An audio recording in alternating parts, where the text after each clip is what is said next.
Karambola sa DWIZ. Karambola. Balik tayo, Karambola, sa Aliw Channel 23 at DWIZ 882. Ako si Conrad Banal, kasama natin Jonathan De La Cruz. Ito, doon, Joel Laksamana. Good morning. Good morning. Good lahat. O yung dalawang piskal dyan sa Batangas. Ako. Uy! Mahiya kayo. Ha? Uulit-ulitin po natin. Hindi na yung fiscal sinisisi ko rito. Ang Department of Justice na. Kasi may kasong nakasampa dyan sa DOJ. Laban dito sa dalawang piskal na to. Itong piskal na to si Edelwina Ebreo. Okay. At saka yung isa ay si Evelyn Hovellano. Yan po yung umabuso. Nagpakulong ng dalawang empleyado ng Eternal Gardens dyan sa Batangas City dahil nawawala daw yung luma ng lapida na may pangalan na at lahat. Yan ng si kamag-anak ni Ebreo. Sino naman magkaka-interest sa lumang lapida? Ano yung souvenir? Oo. Hindi naman kailangan. Hindi mo naman magagamit na yun. Nilinisan mo yun. Ngayon, nagalit siya. Oo. In-entertain Nagwala. ka nitong dalawa para paliwanagan and everything. Ang ginawa, pinakulong. Yung dalawa, walang kamalay-malay. Bookkeeper nga lang yung isa, nasa At opisina lang. mahusay, Friday ng gabi, Oo. sa buong Saturday, buong Sunday, Lunes na ng umaga. Oo. Babae pa naman. Kasama na dyan yung mga dapat na ayun. Babae pa naman, isinama doon sa mga Ikinulong. Detention. kasama ng mga iba. Kung may nangyari doon. Binantayan nga ng nanay eh. Yan po, nireklamo ngayon. Walang warrant of arrest, wala lahat. Walang kaso nga eh. Wala lahat. Pinakulong lang. Ganun na ba ngayon dito? Ang piskal kayang gawin yun? Kausap niya yung pulis eh. Baloko din yung mga pulis. Loko talaga yun. Ngayon po, sinampahan ng kaso sa DOJ. Grave abuse. Etong Department of Justice, ewan ko ba? Baka masyadong busy doon kay Tebes. Hindi, nag-usap sila. Baka naman busy kay Tebes. Nag-usap sila doon sa senior Deputy Prosecutor General. Nag-usap na. At ang iisa lang sinabi sa kanila. Iyan naman madaling pag-usapan. Sana. Kung kayo ay may remorse, kayo man lang ay nagkaroon ng pagsisisi. Hindi. Paano mo malalaman nagsisisi? Hindi ba ako, gagawin ko dyan? Pupuntahan ko yung tao at sasabihin ko, Sorry na lang. Wala namang mawawala. Dahil masama ang naging ano ko at that time. Ano ba ang pwede kong gawin para to atone? Ganyan po. Ganyan ang makatao na paraan dyan. Ginawa ba? Well, kinausap nitong Senior Deputy Prosecutor General Yung Eternal Gardens. yung Eternal Gardens na kung maaari ganun, magsisisi naman talaga daw to. Konti lang hiningi. Magsisi kayo sa opisina kasi doon nyo ginawa eh. Doon yung ginawa. Andun yung mga ibang Nandun empleyado. yung mga empleyado eh. Ano ba gusto mangyari? Sila ang puntahan pa. Pupuntahan pa sila sa Department of Justice. Pwede ba yun? Ayaw. Kalokohan yun. Sila na yung naagrabyado, nakulong. Sila papupunta Hindi, nagtataka ako dyan. Ikaw ang naka-argabyado. Ikaw ang nagkulang. Meron May kang kasalanan. kondisyones. Ikaw ang may kaso ngayon. Ikaw pa may kondisyones. Pwede ba yun? Baka naman, Secretary Boying. Tignan nyo na ho ito. Tingnan nyo na ito po ito. At Abuso yan. abuse of power na yung ganyan eh. Oo. Hindi, ayaw na nga i-bring out sana kasi. Mataas na nga singil sa tubig at kuryente. Tapos ganyan pa maasahan natin sa DOJ. Tignan ho. Hindi maayos. Yung senior Deputy Prosecutor General po natin ay parang kulang ang ano niya. Ito po. Kalaw. Bigas. Ang sabi ng may mga forecast dyan, yung mga nagbebenta ng bigas sa atin from outside. USDA na. Ang USDA, ang sabi nila, tataas daw po ang importasyon natin ng bigas next year. Pilipinas yan, Pilipinas. Magiging 4.7 million metric tons na. Yan. Tayo na ang pinakamataas. Oo. Ang dating projection nila for next year, 4.2 lamang. Binago nila yan at ginawa nilang 4.7 million. Nadagdagan ng kalahating milyon. 500,000 metric tons. Yan po ang bago nilang forecast. Kasi nga dito, binabaan ng tariff, tapos ang laki ng demand natin dahil hindi naman tayo nakaka-abante pagdating sa production. Kaya napakatindi ang dagok nito sa atin. Okay. Yan daw po ang tataas ang importation natin and yet bababa ang koleksyon ng gobyerno ng tax na para revenue by 10 billion. Na para matulungan ng production sana ng mga Hindi nga. saka Nagbaba tayo ng tariff. Dahil sa bumaba ang tariff, ang projection ng US, tataas ang importasyon. Okay? Kahit tumaas ang importasyon, ang ating koleksyon sa taripa, bababa by 10 billion. Pesos.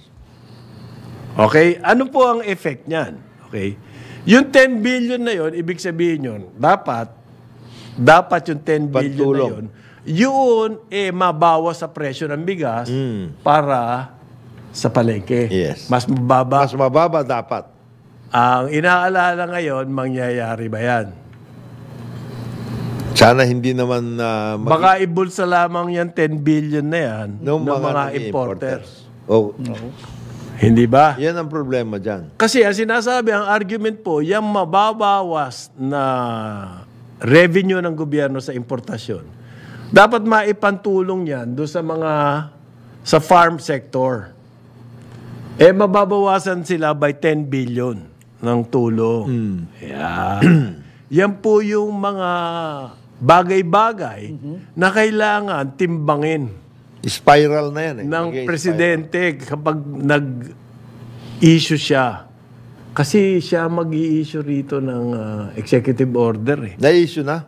Na-issue na ba? Na-issue na yan. Kaya nga Wala malaking pong mag-i-issue pa. kaya nga malaking problema. Kaya ang hinihingi ngayon ng mga agricultural producers, pati yung kanilang mga kasama na rin tayo bilang mga consumers, ay makausap sana nila si Presidente para mabigyan naman ng paliwanag itong mga nasa production sector. Ayan, Saka ito po ang consumer. sinasabi ng mga economists. Yang ginawa ng NEDA na yan, pati yung palay price ay babagsak. Babagsak. Okay? So, dalawang tama ng farmers dito. Mababawasan yung kita ng gobyerno sa rice importation, Pangayuda. pampagana ng farm sector. Pagkatapos, mababawasan pa yung kita nila kasi bababa ang presyo ng bigas. Para saan? Para daw po malunasan yung inflation, yung pagtaas ng presyo ng bigas na anong tawag ni shot in the dark? shot in Shut the dark. into dark. Maaring mangyari, maaring hindi mangyari. Stab in the back. Okay. So, hanggang ngayon po, yan. Yung subsidy na sinasabi nila, mga farmers daw magkakaroon ng subsidy. Bawas yun.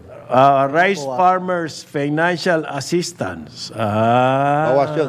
Ewan ko lang. Wala RCEF. namang koleksyon Oo. Pagkatapos, mabuti na lang, sana, ito nangyari na isang batas din na pinirman ni Presidente, yung Negros Island Region, magkakaroon ng panibagong sigla dyan sa area na yan, matapos itong sa Canlaon, lahat, etc. Okay. Asukal naman yun. Asukal. Marami rin farm produce dyan na iba. Marami rin na iba. Pero yan, ini-unify. Yes. Negros Occidental. Negros Oriental at saka Siquijor. So, sa Puljan, Bacolod City, Siquijor. Yung Negros Oriental at saka Negros Occidental, various crops yan. Marami rin. Ewan ko ano na ba nangyari doon sa reklamo ng FFF. Magfa-file daw sila ng case. Irereklamo nila yung ginawa ng NEDA dahil kumbaga maniobra Yung sa tariff. sa tariff dahil iniwasan nila, hindi sila nagpa-public hearing. Diyan yung stab in the back naman. Di ba Walang yung shot in the consultations. dark? Ito, Stab in the dark. Walang consultations lahat. Lahat. to brute. Oo, ganun. Tapos, hinintay nila mag-recess ang Kongreso Oo. at saka isinubo sa presidente. Kasi pag in session ng Congress, hindi pwede maglabas ng Tarif. pagbaba ng taripa ang presidente. Kailangan Congress yan. Wala bang rules yun, parin Jonat, kung kailan pwedeng gawin ng presidente yun? Basta kung kailan lang nasa recess. Ang ideya ata niyan kung kailangan i-reduce. Emergency. Oo, walang session ng Congress. Magdidesisyon ng presidente. Kung kailangan. Ginawa nilang ganun. Ito ba? Kailangan. Halos emergency ang pasok ni Pati baboy kasama. Balisa. Pati baboy Baboy kasama. At saka in-extend hanggang 2028. Yun ang issue. Yun. Oo. Pati Paano yung malaman na up to 2028 na ganito sitwasyon natin? Yun ang sabi ng mga nag-i-import ng baboy. Pinograman nyo na. Na ganun ang mangyayari. Hanggang rice, corn, coal. Baboy. Puro mga kailangan yan, di ba? Baboy. Ayun. Bakit nasingit yung Until baboy? 2028. Hindi. Bakit nasingit yung baboy? Kailan mamantikanan yung mga yung nguso? Oo. Ng Taganeda. Grabe. Okay. Marami pong mga puro pangako mga agrarian reform beneficiary daw tutulungan para maging market-oriented yung kanilang mga tinatanim. Halimbawa, kulang ngayon sa sibuyas, punta kay sibuyas. Luya. Kulang ng luya, punta kayo ng luya. Ganon.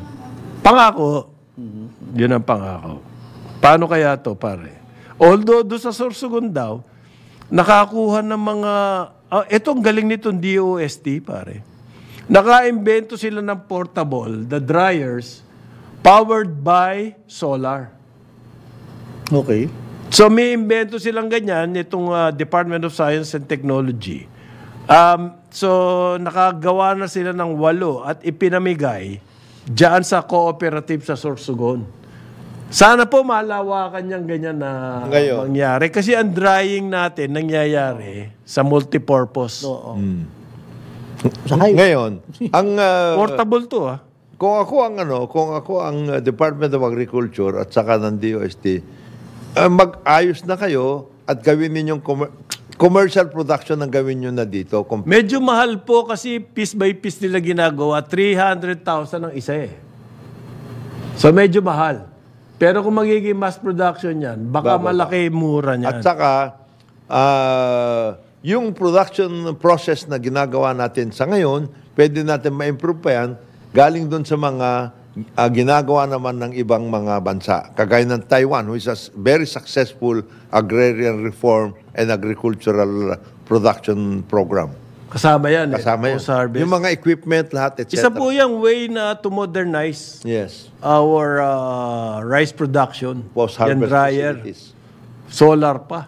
Post-harvest. Solar. Tipid sa kuryente. Ibig sabihin, hindi makakadagdag sa cost. Problema ng ating power. Kasi mahal din ang kuryente. Tapos bibigyan mo ng dryer na di kuryente. Di mahal. Di mahal. Alam nyo naman yung dryer, once you try to change the temperature of something, ang laki po ng consumption ng kuryente niyan. Plancha, refrigerator, aircon, yan, malalakas na sa konsumo ng kuryente. Ito, solar. At Pilipino naka-invento. Maganda yan. Congratulations sa Mr. Francisco Pagayon. Ito. Siya naka-invento niyan. Pagayon. Oo. Oo, Mr. Francisco Mr. Pagayon, ganito ang suggestion ko. Yan, dalhin na ninyo yan para mabigyan ng patent. Baka Nakapatent Kung wala pa, baka nakapatent. kung sa Tinutulungan na nga ng DOST. Ngayon, para sa commercial, kung walang gustong tumulong sa inyo para ma-commercialize yan in a process na mabilis, maayos, mas mababa ang cost at lahat. Ay, hindi pala 300,000. Yung 300,000, 30 pieces. Oh, So, lumalabas na 10,000. yan. Tama ba? Oh, yes. 10,000 ang isa. So, anong kayang... So, kung tignan natin how to Sino work po it out. pondo nito? Cooperative ba to? O... Hindi ito binigay ng libre ng DOST. Part of their program. Hindi naman lahat yan pwede mong bigyan ng Oo nga, libre. yun ang ano ko, hindi mabibigyan naman ng libre ng DOST lahat. Lahat. So, paano yan? Baka mapababa yung cost nito Ngayon. kung maging... At suggestion ko sa PhilMec, meron kasing bureau ang Department of Agriculture, PhilMec. Philippine Mechanic Okay. Mechanization Program.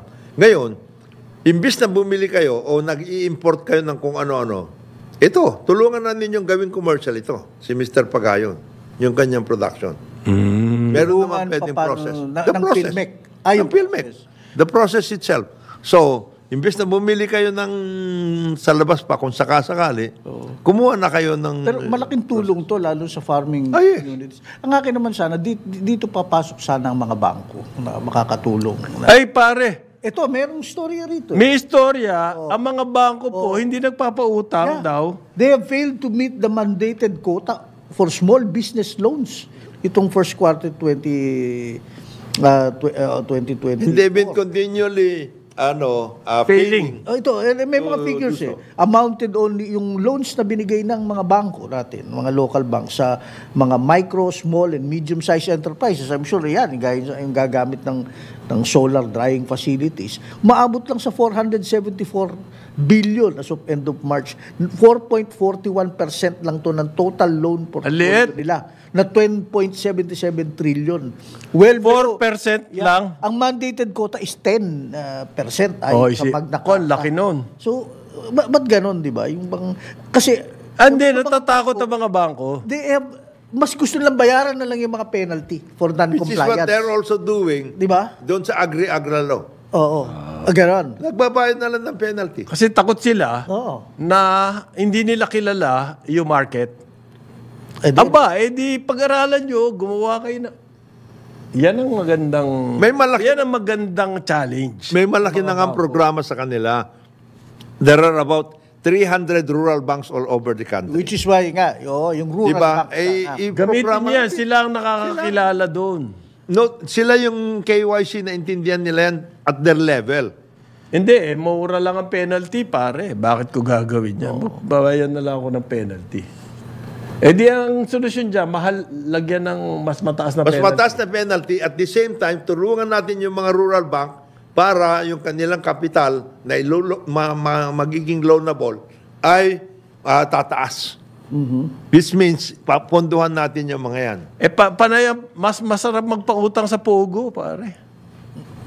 Real estate, Mas mataas ang returns. Kaya doon na lang ako magpapautang. Ba't ako magpapautang sa mga food producers? Yung mga buildings. Yung buildings. Mas madaling magpautang doon Namamoney-laundering kayo dyan. Hindi. Sige, magpa-ayusin ninyo yan kasi titirahin kayo ng real estate valuation.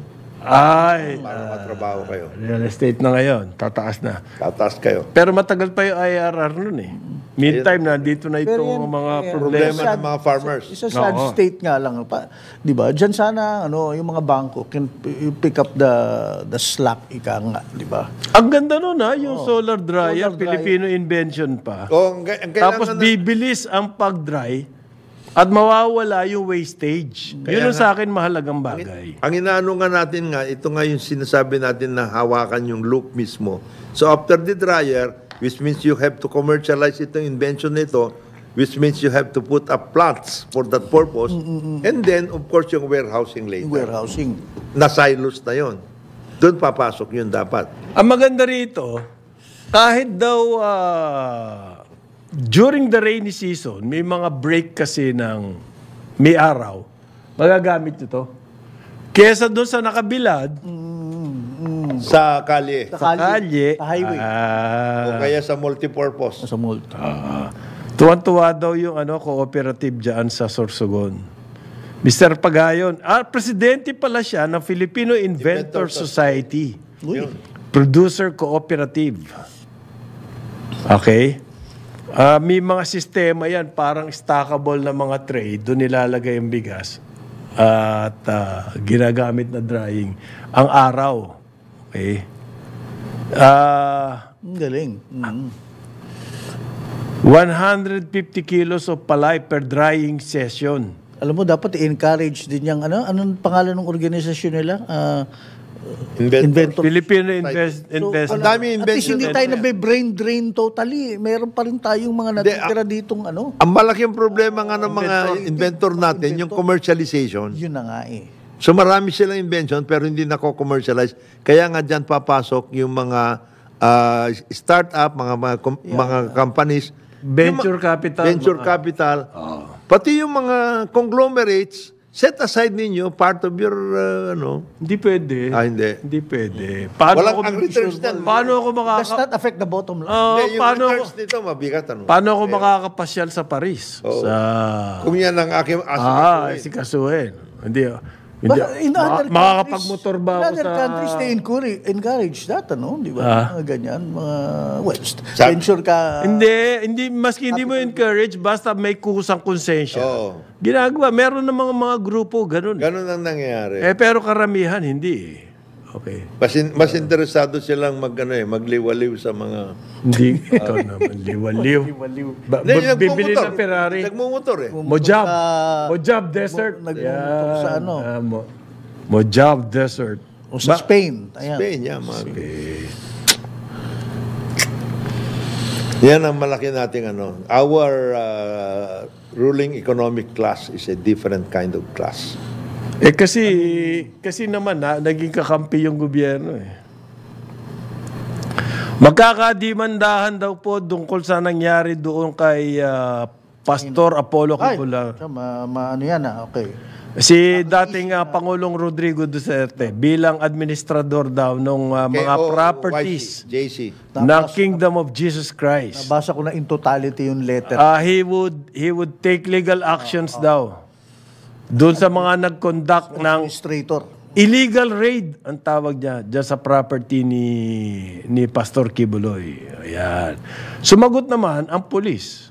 Hindi, sandali. Yung sinasabi niya, in the wee hours of the morning, 3:30, 3:45, wala daw warrant, binrus ko na sinalya-salya na yung mga gwardya doon, na sinabi daw ng mga gwardya, teka, antayin natin ng mga abogado at para makausap ka. Hindi! As umakyat na daw doon sa wall, doon sa dingding, sa bakod. Inakyat yung bakod. At nag-water. Dahil hindi binuksan yung gate. Hindi binuksan yung gate. O yan ang Anyway, naman yung side? Ang PNP naman, Sabi ng PNP. magdidemanda rin daw doon sa mga supporters. So, palitan sila ng demanda rito. Criminal complaints daw. Kasi 6 na followers dahil inatake yung mga policemen na nagseserve ng warrant. Meron arrest warrant, pare. Meron. Yes, hindi totoong wala. Hindi ka naman pupunta ron na wala di ba? Kumbaga, meron na kasi pong wanted na tong si Si Pastor. So, Fiscal. nag-serve sila ng arrest warrant. At saka na yan. Ang ibabibigay daw nilang kaso, obstruction of justice. At saka pangalawang... May mga dala raw pong bolos. Confronted the lawmen. Gulok. Ano yun? So, yan. Palitan naman sila ngayon ng akusasyon. Okay. This is a matter of, ewan ko ba? Parang fight for public perception. Sympathy. Sympathy. Paano yan? Paano kaya ito matatapos? Tingin ko, hindi eh. Hindi, ang gawin na lang, kung ako si Pastor, face the music. Hindi daw eh. He was framed up lang eh. Yun na nga, you can have your day in court. Patunayan mo na frame up yun. Meron ba siyang duda sa judicial system natin? Gaya nung kay Congressman Tebes, ganyan Ganun din ang nangyayari. ganun na ngayon na sitwasyon. House arrest We na are lang. playing into the hands ng ICC ngayon. House arrest na lang daw si Tebes. Hindi, yun ang... Pareho pa din yun. House arrest yan or detention, pareho pa din. So yun parang walang tiwala si Pastor sa judicial system natin. Yun Okay.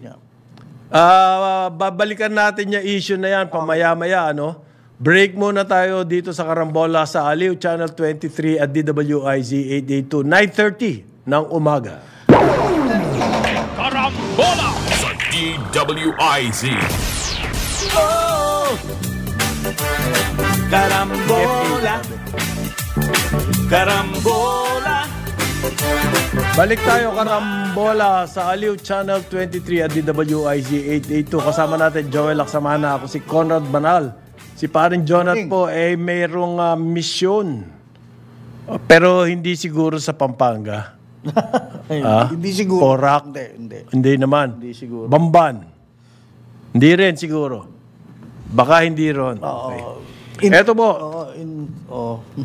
Environs. Dinagdagan na raw po ang requirement, sabi ng Department of Foreign Affairs, yung mga Chinese na mag-a-apply ng visitor's visa sa Pilipinas, dadagdagan na raw po ang requirement. Okay. Kailangan sila ng mag-submit ng Chinese Social Insurance Record Certificates. Ano kaya yan? No nga. At yan daw certificate na yan, at least 6 months. Okay? Registered for at least 6 months at the time of submission of the visa application. Ano ba significance nito? Siguro po, kung ikaw ay meron kang kaso sa China, hindi ka mai-issue ng certificate na yan. Kaya, yan ang ginawang requirement ng DFA. Chinese Social Insurance Record Certificate. Saan kukunin ng Chinese national yun? Doon na sa kanila yun? Sa kanila yun. Oo. Additional layer. Pero may exception naman daw yata di ba? Meron ba? May mga exception dyan. Yung mga retirees, 55 years old above, exempted po dyan. Yung mga college students, pero ang kailangan nilang isubmit proof of enrollment. Ayan. Hindi yung darating sila, tsaka lang mag-e-enroll dito. Hindi pa pwede. Hindi. College students sila doon sa China. Okay. Exempted kayo dyan sa requirement na yan daw, pero kailangan magpakita ka ng proof of enrollment. Okay? Okay. Para daw po yan to tighten. Baka kung sino-sino lang ang nag-a-apply ng kasi visa. nung nakaraan, mga fraudulently acquired documents. Saka yung So, baka ito mahirap i-fake. saka yung sa Pogo-related crimes. Hindi raw po related to sa national security. Gusto lang nila mahimay yung mga turista na medyo ang tawag nila, ang ginamit na salita, unsavory. Opposite ng Savory Restaurant. Unsavory. Illegitimate and unsavory. Para daw po ma-weed out. Pero apparently, isang importanteng certificate yan doon sa China. So, yan po. So, walang kinalaman to na yung they might destroy from within possible security threats. May kinalaman na, wala sa security yan. May kinalaman na yan, yung sa influx daw ng mga sa Pogo. Kasi visa, ano yung tourist visa yan eh. Visa yan eh. Tapos po, nai-issuehan bigla ng work permit. So may kinalaman din dito ang Bureau of Immigration at DFA dito sa problema sa Pogo. Di ba? Kasi pumapasok po dito yan, mga turista. Binigyan dati ng ang authority ng BI na mag-convert ng visa mula sa tourist gagawing student.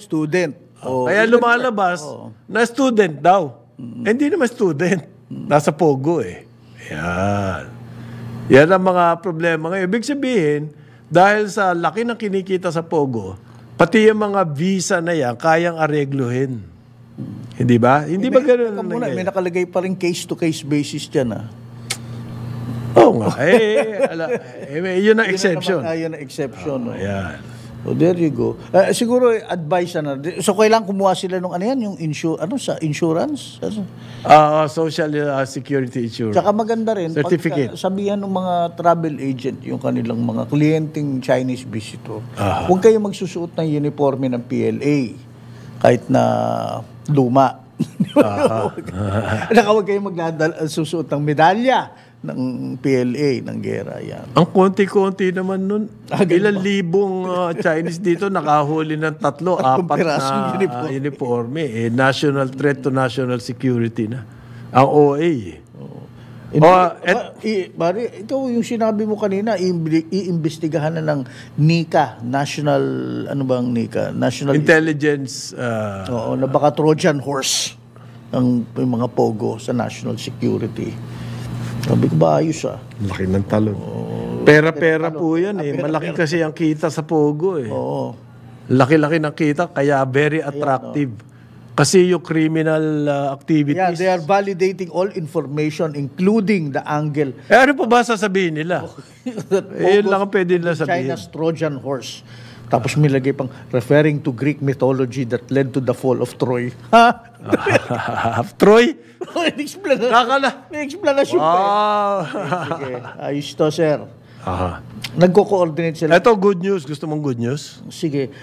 Last thing, dinay, kinaklarify ni Secretary Gibo Teodoro na na-misquote lang siya. Hindi niya sinasabing huwag maglagay ng mga pogo malapit sa Mga EDCA sites. EDCA sites o military bases.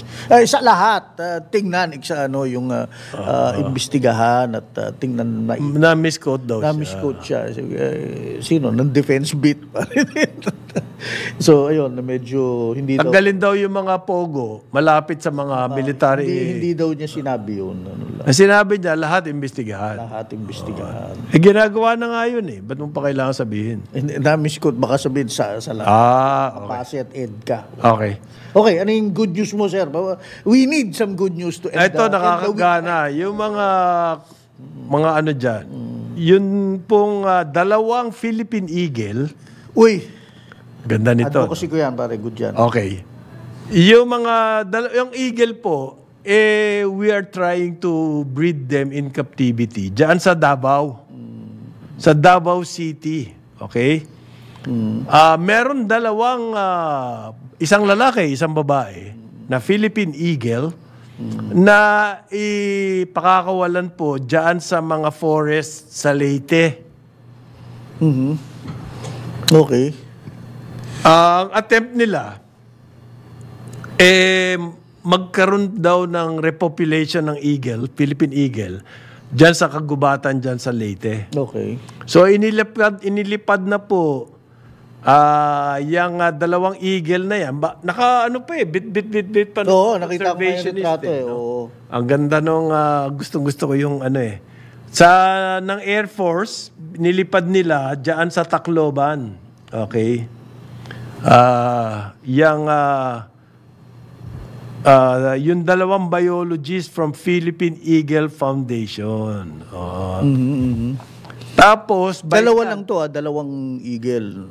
doon sa edge ng forest, yung meron kasi diyan na conservation area, yung watershed sa Marabong.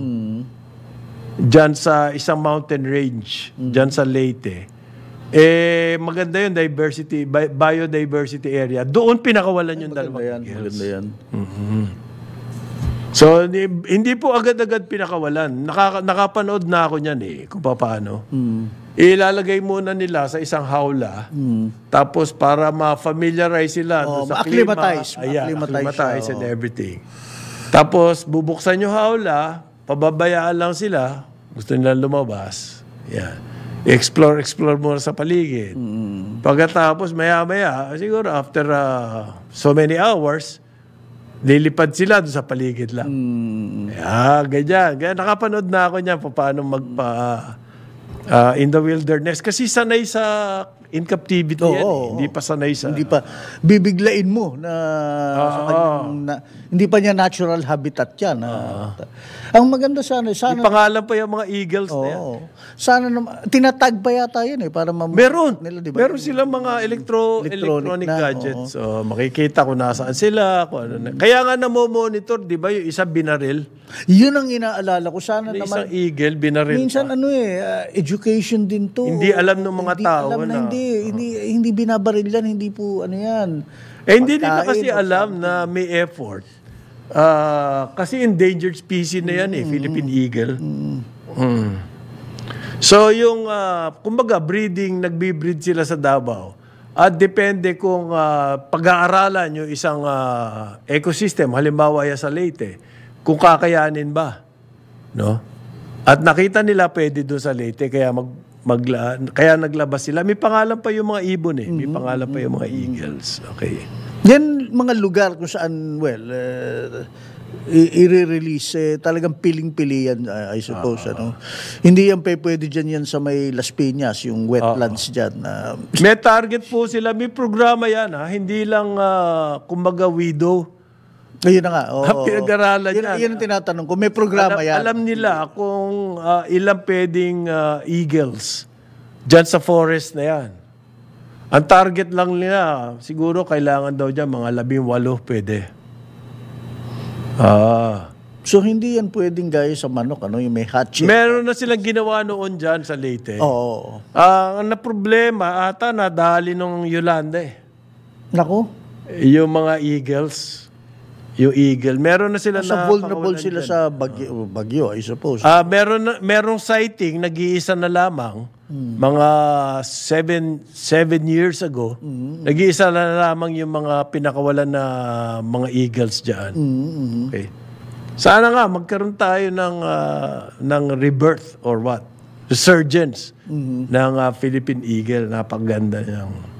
Yan po na ating national bird, The Philippine eagle, hindi yung Maya. Hindi, o yung pipit. Hindi yung pipit. Eagle, oo. Maganda yan. Yeah, that's excellent news. So, maganda yan. Gusto ko yung mga ganyan conservation news. Yung sa Masungi nga, wala nangyayari. Ewan ko lang. Tapos meron pa rin, Joel, dyan sa Basilan,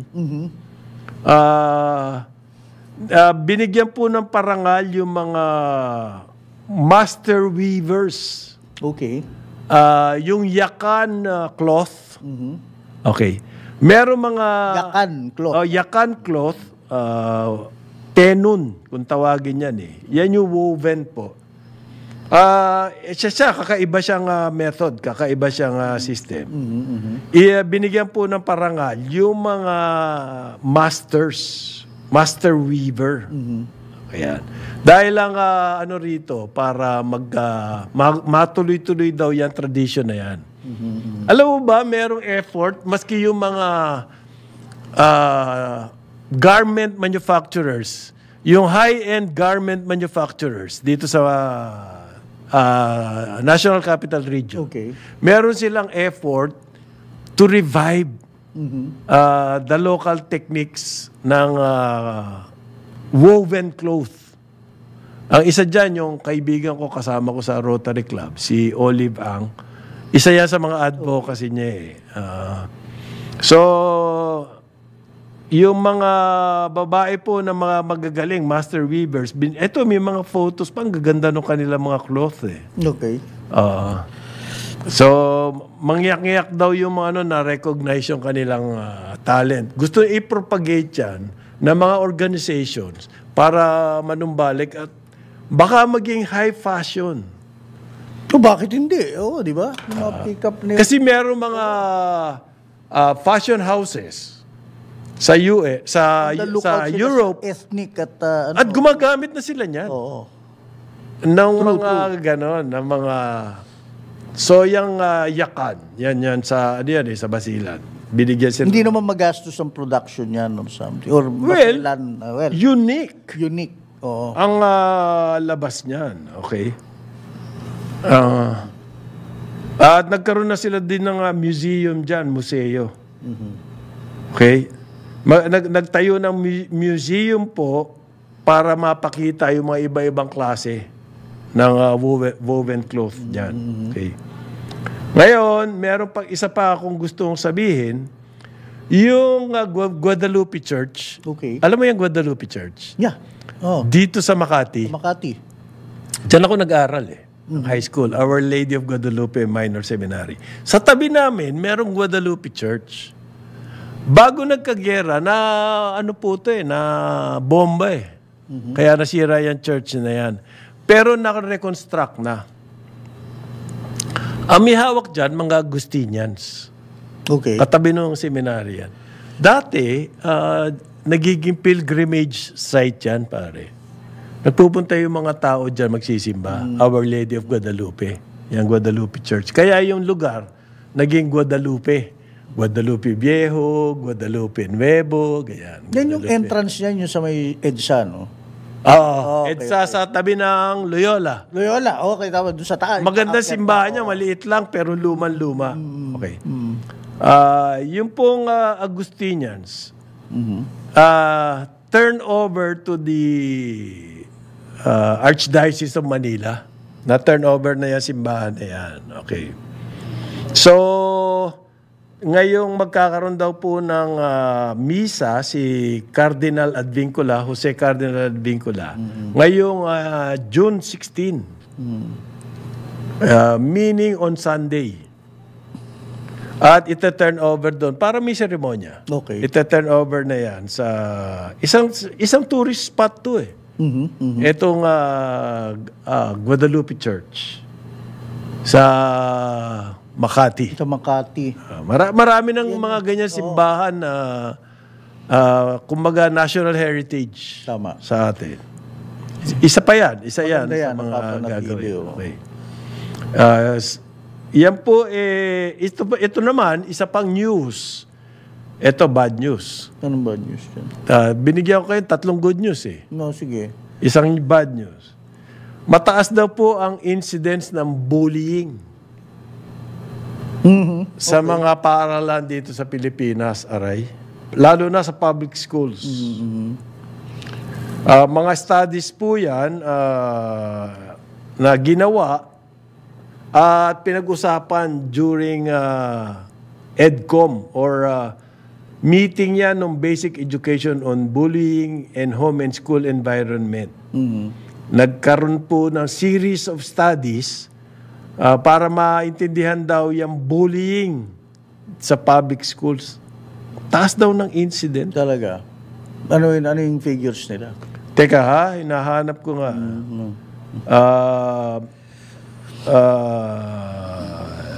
65% of Filipino students reported being victims of any type of bullying. Mataas yan. No? At least a few times a month. Out of those 65%, 40 percentage points, frequent, once or more times a week ang bullying. Meron ba silang malalapitan? May sistema sa eskwelahan pag ganyan? Ayun nga pinag-aaralan nito, EDCOM. Okay, pinag-aaralan. Okay, good. Okay, ito meron. 1 out of 3. Okay, ang nabubuli. Problema natin to. Problema yan, oh.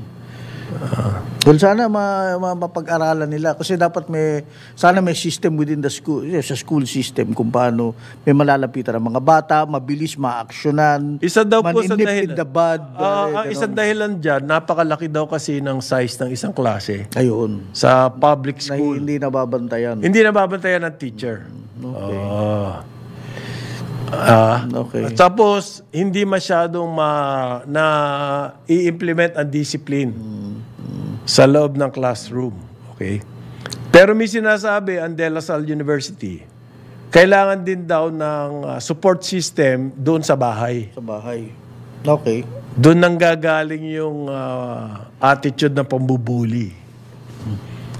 Tapos marire-enforce sa classroom kasi napakalaki ng classroom, hindi ma-supervise ng teacher. Okay. Pag di ma-supervise ng teacher, hindi ma-impose ang discipline. Okay. Parang ganun yung findings ng study.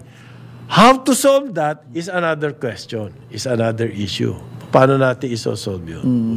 Napanood mo yung video, yung martial art na bata? Yung sa Ateneo yan. Na nagko-compete, inuupakan sa toilet yung... Oo, ang nangyari yung, alam mo, nangyari dyan, nagka-imbestigahan. Now, hindi alam kung sino yung binuli at sino yung nambuli, sa totoo lang. But one of the things nangyari kasi, yung bata, nung pinagsisipan niya yung... Kaklase niya or something. Obvious na talagang taekwondo varsity player siya dahil, lumabas yung mga technique. But then, later, may isang... kaibigan nating broadcaster in interview, parang lumalabas siya ang nabubuli kaya gano'n ang ginawa niya. But again, I really don't. Siya, binubuli siya? Oo. Bakit hindi kumasa yung sinisipa niya? Hindi, Siya nabubuli. nabigla dahil marunong pala ng taekwondo. Anyway, another good news na ihahabol. Hindi sinasabi lumuhod. Hindi ako maniniwala sa kwento yun. Kasi yung nakipanood kong video, anong gusto mo? Lumuhod ka? Yun. O upakan kita? So mukhang siya nang bubuli. Hindi, paluluhurin mo kung ikaw ang binubuli. Kasi lumalabas siya, mas maliit siya. Nakita. Ay, palusot lang yun. Anyway, one good news, ito kasi Gay Pride Month itong June. Okay. Itong Paris-bound boxers natin, si Nesty Petesio at Hergy Bakyadan, gay sila, openly gay sila ng mga boxers natin. And proud sila, ilawagayway din nila yung LGBTQ banner sa Paris. Itong si Petesio, si Nesty, taga Santa Cruz, Davao del Sur, matagal na niyang sinasabi, open na siya, open gay. Ganon din si Bakyaden, and sana gusto nila, proud sila, nire-represent nila yung LGBTQ community at pagpunta nila sa Paris, and that's good. And ako supportive din ako sa LGBTQ community dahil marami yung kakilala dyan.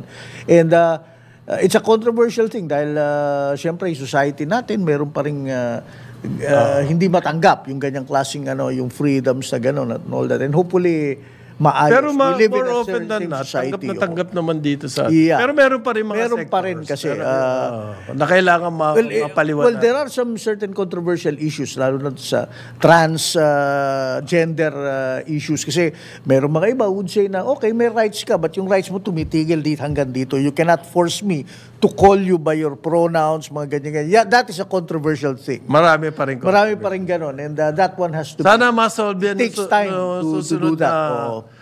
Ma-solve yan yung susunod na host natin dito sa Okay. mga controversy niya. Exactly. Dahil medyo hindi naman yung blazer. Pero sinasabi nila, yung bullying, halimbawa, mas prevalent daw dun sa mga paaralan na maraming low income. Rather than in the, halimbawa, exclusive schools. Hindi ganun okay? Ngayon, magkita-kita ulit. Hindi ka ba nabully sa laki mong yan? Ikaw ang hindi. Mukhang no comment. 10 o'clock na po na umaga. We will say goodbye until next week.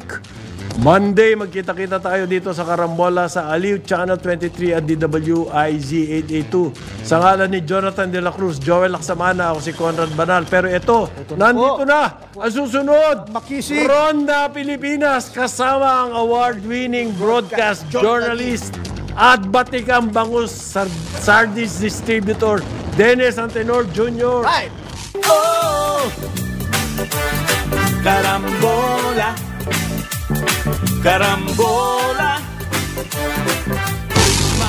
Sumainyo ang programang Karambola sa DWIZ. Hanggang sa muli, tayo'y magbabalik upang ihatid ang pagtalakay sa iba't ibang mga issue dito pa rin sa programang Karambola sa DWIZ.